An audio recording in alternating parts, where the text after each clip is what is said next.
One of my first major mushroom trips was back in 2020, and we did like 12 grams of mushroom that day. It was just me and two other people.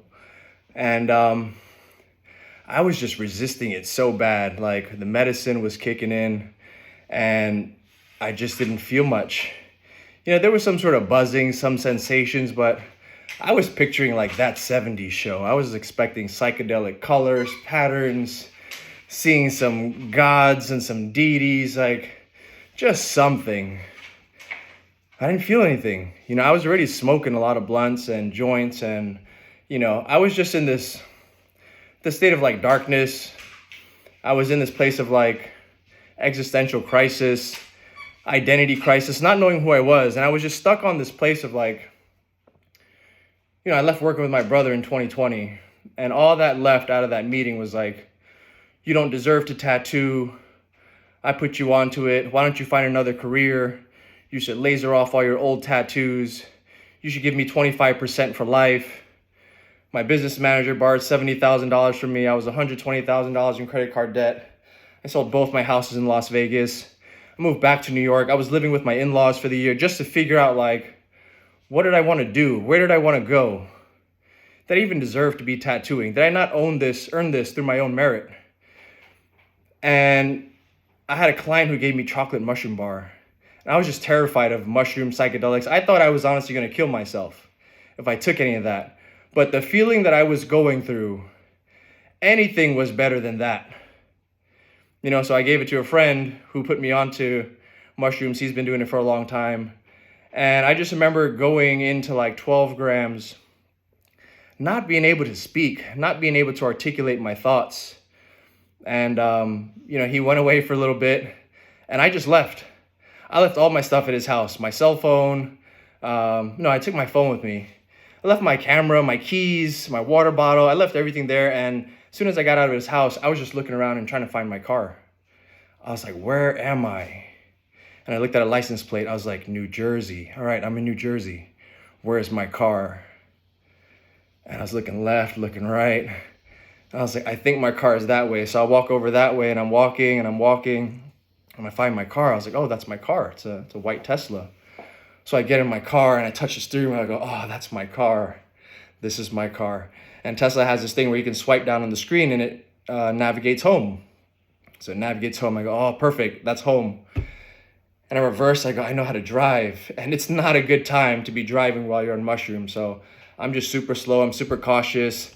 The nicest people in the neighborhood wave at me. I'm trying to wave back. And, I approach the highway, and it's great because I can just double click on the driving stalk and it'll drive me home. But I just remember like feeling like I was driving too slow. Motorcycles were passing by, checking my speed limit, checking the speed that I was driving. And at some point I just turned off the autopilot.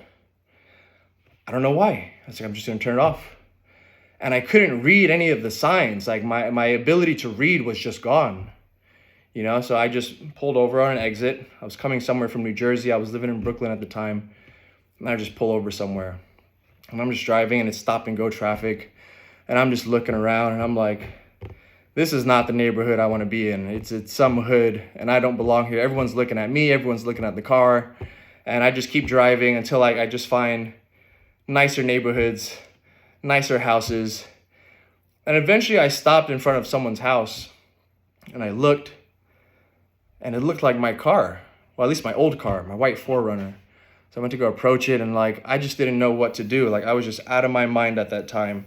But there was someone else across the street just kind of looking. So I get back into my car, I drive around a little bit. And I drive, and I see this blue Accord parked with New Jersey license plate.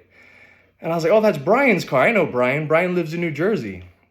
Brian would let me stay at his house. So I get out the car. I go past the car. I go into their backyard. And I just sit there for 3 hours in someone's backyard. And all I remember was the sun was setting. And just sitting by the shed around some bushes where no one else could see. And I had this voice in my head just echoing over and over. Who are you and what do you want? Who are you and what do you want? Who are you and what do you want? And for just 2 hours, it was just so overwhelming. I didn't know how to answer. I didn't have an answer. I didn't even know who I was at the time. Whether or not I was on mushroom, I just had no idea of who I wanted to be. What did I want in life? All I know is I just had to keep going one more day. I went into mushrooms trying to figure out myself and where I was going. 2 hours later, just the same thing. I just got up, I sat in front of their house, and I saw a sign that says, "Beware of dog." And I was like, oh, I have a dog. My dog's Luna. Like, she'll let me stay here. And I just sit there, I kick my shoes off in someone's front porch. I'm just looking around and just contemplating life. Like, who am I and what do I want? The voice wasn't that loud anymore. I was like, I deserve to be tattooing. I earned my place. I want to open my shop. I want to do it different. I want to help people out. I want to treat people better. I want to give clients the best experience possible. I want to do artwork that no one has ever seen before. I'm going to be the best tattoo artist out there. Sounds arrogant, but guess what? You can be the best tattoo artist also. Art is subjective. The best just means I'm going to put everything that I got into this craft because that's how much I love it. I earned my place. I deserve to be tattooing. I'm going to keep my tattoos. And I heard a dog bark. And I was like, oh shit, that's not my dog.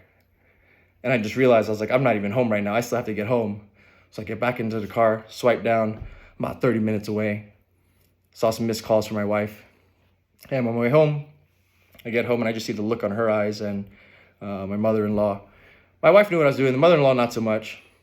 But it took me about 3 weeks before I could actually muster up the courage to tell my wife what actually happened, because she probably would have killed me. She would have got upset. Not the smartest thing to do. Some people would call that a bad trip. Yeah, it could have gotten bad. It didn't work out the way that I wanted to, but it gave me everything that I needed at that time. But I still just wasn't where I wanted to be in life, and I just kept going down this rabbit hole of like trying mushrooms again, taking more mushrooms, upping the doses, trying MDMA, trying ketamine. And what I realized was I knew where I wanted to go, but I was so attached to the past, to the pain, to the traumas, to all these things that were holding me back. I was forcefully, willfully going back to the past and living there, which is why I wasn't able to progress forward. So in the coaching program that I do, we call that our lower self, our past, our karma, whatever that is. So long as you are bonded to your past, to your trauma, to your pain, and you keep retelling the story that that's who I am, that's what happened to me, this is why I'm not where I wanted to be, you're going to be dragged back. You're not going to be able to progress as well as you'd like to. So what you have to do is learn how to disassociate, disconnect, know that that has happened to you, that has happened for you, and you have to be very clear on the future. Who are you and what do you want? Your higher self, the elite version of yourself. What does that person look like? How does that person live, think, act, feel, carry themselves throughout this world? What is their purpose? What is their mission? The best version of you. And when you can get very clear on who you are and what you want, now you're no longer stuck with your energy and your time tied to the past. You can get out of your own way. You can start self-sabotage. You can stop self-sabotaging because you can start taking the actions today to get you to where you want to go in life. You are no longer held back because your focus is not on the past, it's on the future now. So you have to always be clear. And that question comes up over and over again. Who are you and what do you want? You'll probably have to redefine that several times in your life because you're going to reach some roadblocks. Or once you get to that place, you realize that it's still a self-limiting belief. Because once you reach that place and you're still alive, there's still a better version of you out there. So if you ever feel stuck in the past, depressed, if you're trying to get off of some plant medicine that's healing you, get off of the old story that you're tying yourself to, and really put your time, energy, and focus on what you're supposed to do right now to get you to where you want to go. Stop telling the old story. Stop telling yourself that you need to heal, that you have to work through all of these things. Yes, they'll be there, but learn to disassociate with that by taking the action today to get you to where you want to be. I've been there. It's been dark. I've been to 22 grams of mushrooms to a point where I just blacked out and just like, what is the point of all this? Where am I trying to go with this? It's not going to take me anywhere other than me being stuck in the past. Who are you and what do you want?